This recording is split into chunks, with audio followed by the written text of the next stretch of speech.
కోర్టును కూడా తప్పుదోవ పట్టించి కోర్టు నిర్ణయాలను కూడా సభలో తప్పుదోవ పట్టించే విధంగా మాట్లాడుతున్నారు అధ్యక్ష.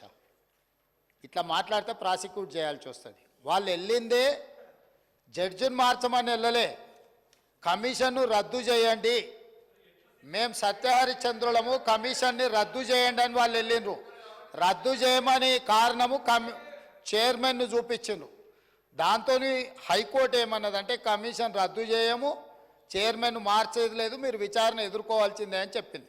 సుప్రీంకోర్టుకి వెళ్ళినప్పుడు మీరు కమిషన్ రద్దు చేయమని అడిగిన అది కుదరదు, మీ అభ్యంతరం అంతా చైర్మన్ ప్రెస్ మీట్ పెట్టిండని మీరు అభ్యంతరం పెడుతున్నారు కాబట్టి చైర్మన్ను మార్చడానికి మీరు రాష్ట్ర ప్రభుత్వం సుముఖంగా ఉన్నదా అని కోర్టు మమ్మల్ని అడిగింది. 2 గంటలు వాయిదా వేసి మేము కోర్టుకు స్పష్టంగా చైర్మన్ను మార్చడానికి రాష్ట్ర ప్రభుత్వానికి ఎలాంటి అభ్యంతరం లేదు, మీరు ఆదేశిస్తే మేము మారుస్తామని కోర్టుకు చెప్పినాం. వాళ్ళు అడిగింది కమిషన్ను రద్దు చేయమని. వాళ్ళ కమిషన్ రద్దు చేయమన్న విజ్ఞప్తిని కోర్టు తిరస్కరించింది. కానీ వయా మీడియాగా చైర్మన్ను మార్చి మీరు ఒక విచారణ కొనసాగించండి అని కోర్టు ఇచ్చింది. వాళ్ళ క్లీన్ చిట్ వచ్చినట్టు కాదు, కేసీఆర్ వాదనను కోర్టు తిరస్కరించింది స్పష్టంగా సుప్రీంకోర్టు. ఇప్పుడు గొంతులో వెలక్కాయ పడ్డట్టు కక్కలేక మింగలేక వాళ్ళు ఏం చేయాలనో దిక్కు తెలవక ఈరోజు ఉన్నారు అధ్యక్ష. Point number 1.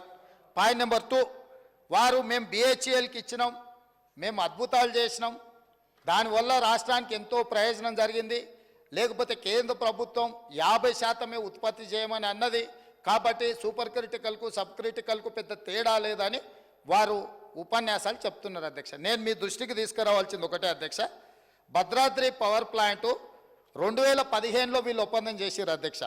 7,290 కోట్ల 60 లక్షలకు అధ్యక్ష. వీళ్ళు ఏంది 2015లో ఇచ్చేసి 2017లో పూర్తి చేస్తారు, 2 సంవత్సరాలని చెప్పి ఒప్పందం చేశారు అధ్యక్ష. ఇది ఎప్పుడు పూర్తి అయింది అధ్యక్ష?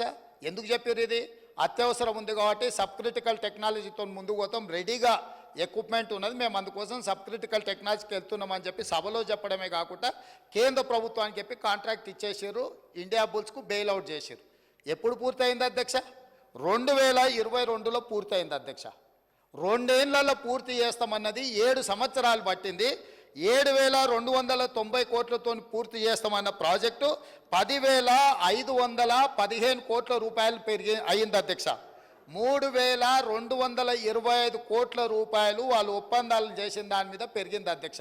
అంటే దాదాపుగా 45% అంచనాలను పెంచి ఈరోజు పర్ మెగావాటు 9,73 లక్షలకు పర్ మెగావాట్ పడ్డది అధ్యక్ష.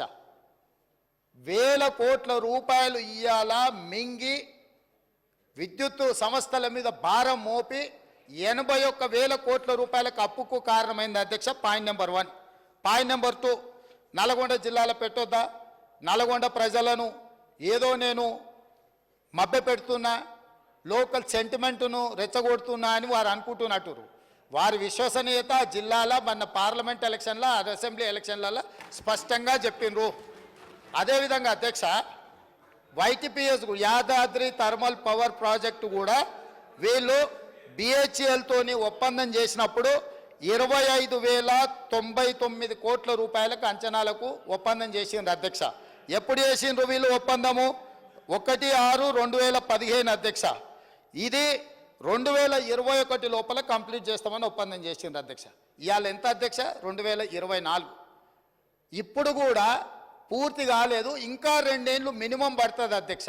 ఆ రోజు ఏం చెప్పిండ్రు? 45 రోజులు టెండర్ పిలిస్తే సమయం వృధా అవుతుంది, ఈ 45 రోజులను కూడా మేము వృధా చేయదలుచుకోలేదు, అందుకే BHELకు మేము అప్పచెప్తున్నాం, తద్వారా మేము తొందరగా విద్యుత్ ఇస్తామని కారణం చెప్పిండ్రు. ఇవాళ 2015లో LOI ఇస్తే 2024 దాదాపుగా 9 సంవత్సరాలు పూర్తయింది, ఇంకా 2 సంవత్సరాలు పట్టే అవకాశం ఉంది అధ్యక్ష. ఈరోజు యాదాద్రి పవర్ ప్రాజెక్టు 10-11 సంవత్సరాలు పూర్తి చేయకపోవడం వల్ల 25,000 కోట్లతో జరిగిన ఒప్పందం ఇవాళకి 34,542 కోట్లకు పెరిగింది అధ్యక్ష. ఇంకా పూర్తి కాలేదు కాబట్టి ఇది ఇంకా ఒక 5-6 కోట్లు పెరిగి 40,000 కోట్ల రూపాయలకు చేరుకునే అవకాశం ఉంది అధ్యక్ష. ఒప్పందం జరిగింది 25,000 కోట్లకు అయితే పూర్తి చేయడానికి వచ్చే వరకల్లా 40,000 కోట్లకు పెరిగి 15,000 కోట్ల రూపాయల అంచనాలు పెంచి దోసుకున్నారు అధ్యక్ష. ఈరోజు పర్ మెగావాటు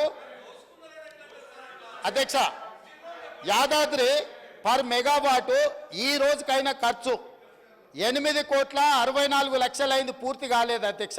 ఇది పెరిగి 10 కోట్లకు మెగావాట్ అయ్యే పరిస్థితి ఉంది.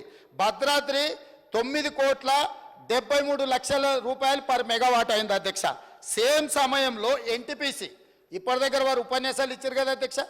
తెలంగాణ పునర్విభజన చట్టంలో ఆనాడు మన్మోహన్ సింగ్ గారు తెలంగాణ విద్యుత్ సమస్యలను పరిష్కరించడానికి, తెలంగాణకు శాశ్వతంగా విద్యుత్తును ఇవ్వడానికి ఎన్టీపీసీ ద్వారా ఆంధ్రప్రదేశ్ పునర్విభజన చట్టం 2014లో 4,000 మెగావాట్ల పవర్ ప్రాజెక్ట్స్ తెలంగాణలో నిర్మించి అందులో ఉత్పత్తిలో 85% తెలంగాణ రాష్ట్రానికి ఇవ్వాలని చట్టంలో పెట్టి పొందుపరిస్తే వీళ్ళు 1,600 మెగావాట్లకు మాత్రమే ఎన్టీపీసీకి పవర్ ప్రాజెక్టు నిర్మాణానికి ఆనాటి ప్రభుత్వం అనుమతి ఇచ్చింది అధ్యక్ష, 4,000కి ఇవ్వకుండా.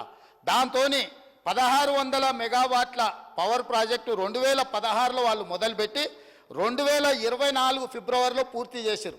వాళ్ళకు పర్ మెగావాట్ ఎంత కష్టపడ్డది అధ్యక్ష అంటే 7,38,00,000.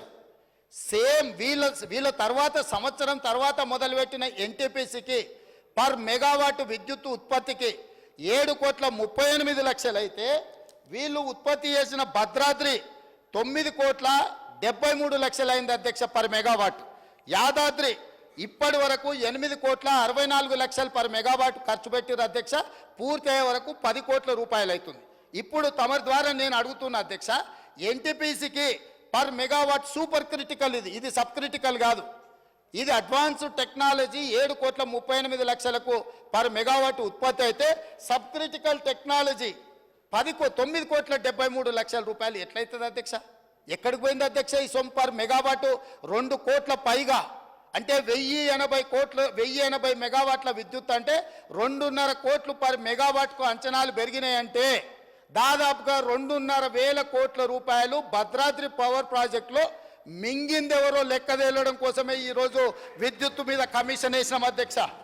ఇక్కడ దాదాపుగా 10 కోట్లు అంటే దాదాపుగా 2.5 కోట్లు ఇంటూ 4,000 మెగావాట్లు, దాదాపుగా 10,000 కోట్ల రూపాయలు యాదాద్రిలో అంచనాలు పెంచడము. ఈ 10,000 కోట్లు ఎవరు దిగమింగినరో లెక్క చెప్పడానికే ఈరోజు ఈ దేశం అధ్యక్ష. 3 తెలంగాణనే. ఇక మూడవది కిషన్ రెడ్డి గారు మమ్మల్ని అడిగినరు. అబ్బా ఎంత దోస్తులు అయిపోయారు అధ్యక్ష, కిషన్ రెడ్డి, జగదీశ్వర్ రెడ్డి, కేటీఆర్ వీళ్ళందరూ చుట్టాలు అయిపోయినారు అధ్యక్ష. ఢిల్లీకి చీకట్లో పోయి బామార్దులు పోయి ఢిల్లీలో చీకట్ల బిగ్గర కాళ్ళు పట్టుకోగానే వీళ్ళంతా చుట్టపోళ్ళు అయినారు అధ్యక్ష. నేను వీళ్ళు ఎన్టీపీసీకి వీళ్ళు 4,000 మెగావాట్లకు కాంగ్రెస్ అనుమతి ఇస్తే 1,600 మెగావాట్లు మాత్రమే ఉత్పత్తి చేయడానికి అనుమతి ఇచ్చి 2,400 మెగావాట్లు ఉత్పత్తి చేయడానికి ఎన్టీపీసీకి 10 సంవత్సరాలు వీళ్ళు అనుమతి ఇయ్యలే.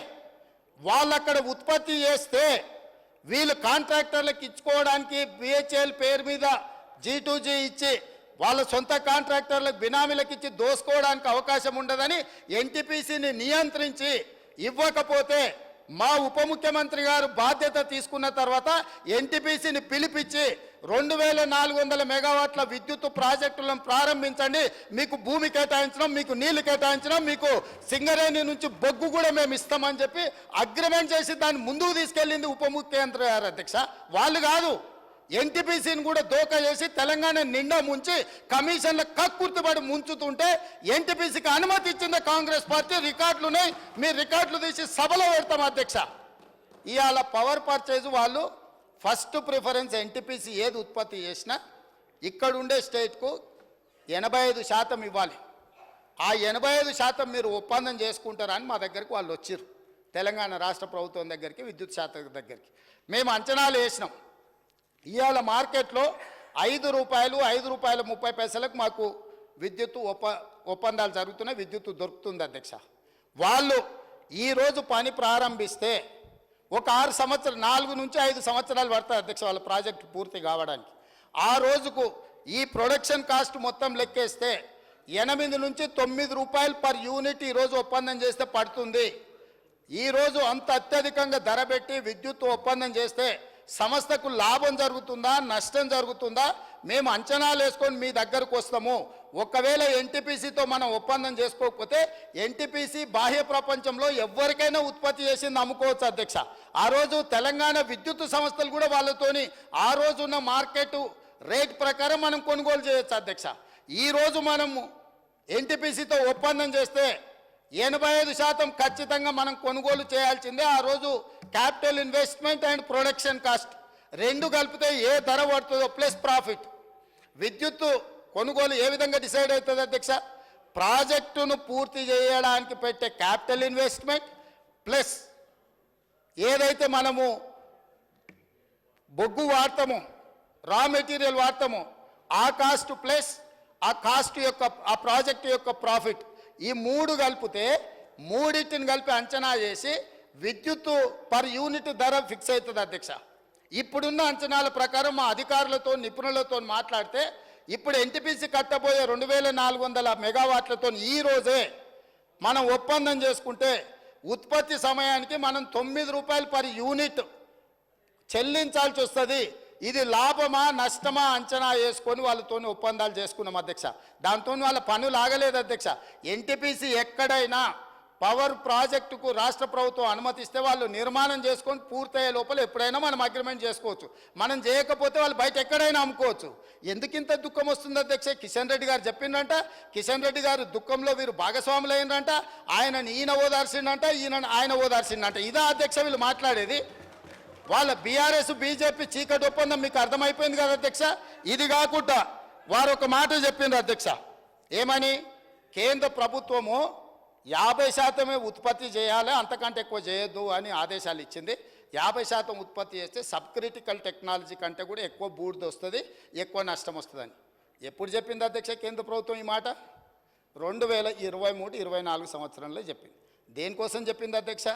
సోలార్ పవర్ ప్రాజెక్టు, అదేవిధంగా విండ్ పవర్, గ్రీన్ ఎనర్జీ అంత వచ్చింది, వాటి ఉత్పత్తి చాలా పెరిగింది కాబట్టి మీరు 50% గ్రీన్ ఎనర్జీ వాడుకోండి, మిగతా 50% బొగ్గు చేత ఉత్పత్తి అయ్యే విద్యుత్తును వాడండి అని సూచన చేసింది.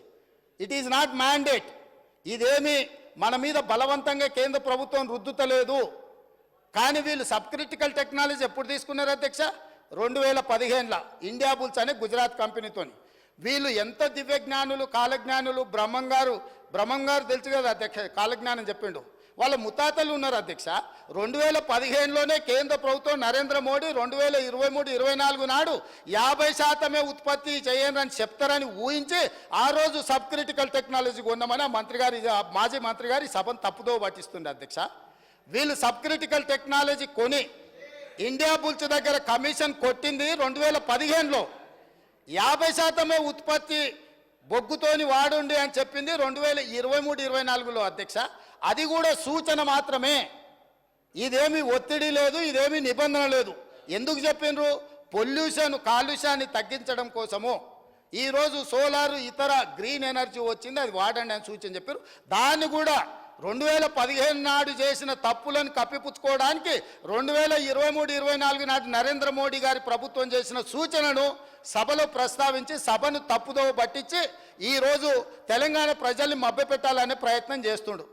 4వది అధ్యక్ష, కడపలో రాయలసీమ థర్మల్ పవర్ ప్రాజెక్ట్, విజయవాడలో థర్మల్ పవర్ ప్రాజెక్ట్, ఇట్లాంటి ఉమ్మడి రాష్ట్రంలో సమైక్య పాలనలో సీమాంధ్ర ముఖ్యమంత్రులు చేసిండ్రు కాబట్టే తెలంగాణ రాష్ట్రం తెచ్చుకున్నాం అధ్యక్ష.